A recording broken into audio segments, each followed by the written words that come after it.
Small ball lineup na naman ang ginamit ni Coach Steve Kerr sa kanilang laban. Kaya nahirapan sila kay Rudy Gobert, wala silang pang-counter.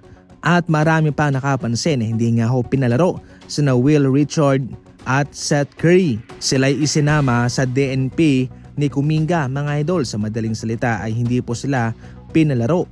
Coach decision mismo ni Coach Steve Kerr. Ngunit si Brad Podziemski ay ipinasok ni Coach Kerr sa rotation. Ayon sa impormasyon, itong sina Seth Curry at Will Richard ay hindi muna pinasabak sa aksyon sa pagbabalik ni Stephen Curry sapagkat fini-figure out pa lang daw ni Coach Steve Kerr ang kanilang rotation. Ayaw rin naman niyang maglaro ng maraming mga players kaya yun ang kanyang naging solusyon.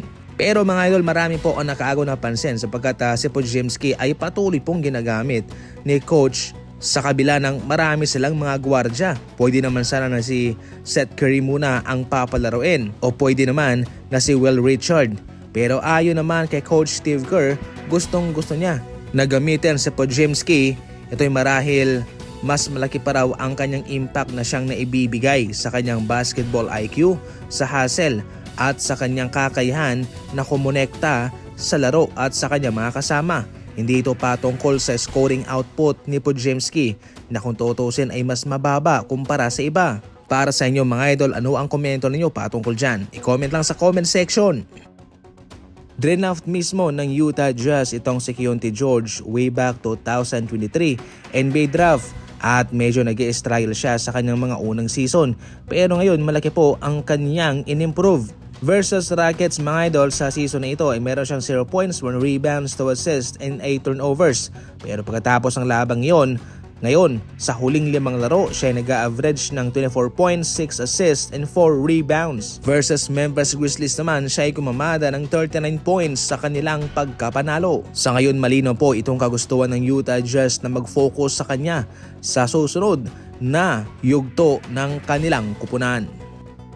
Kahit malakas ang OKC Thunder at itong si Shai Gilgeous-Alexander ay hindi pa rin po sila nakaligtas versus San Antonio Spurs. Nagpapakita lamang po ito kung gaano po ka-normal itong OKC Thunder na kahit na tinatanaw silang malakas ay hindi pa rin naman sila perpekto at marami ang kakulangan sa kanila.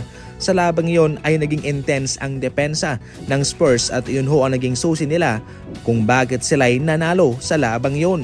Mas maganda yung kanilang ipinakitang defensive play laban versus OKC Thunder kaya deserving po ang Spurs na manalo sa labang iyon. Si Shai Gilgeous-Alexander expected nakakamada ng 40 puntos pero sa labang ito ay 29 points lamang po siya. Si Hartenstein 10 points. Samantalang sina Holmgren at Williams tig 17 points lamang. Kitang-kita talaga ang napaka-epektibong depensa ng Spurs. Ayon pa nga kay Stephon Castle, hindi raw talaga maitatanggi na napakaganda ng kanilang depensa sa labang ito at kabilang yon sa mga nagpanalo sa kanilang laban.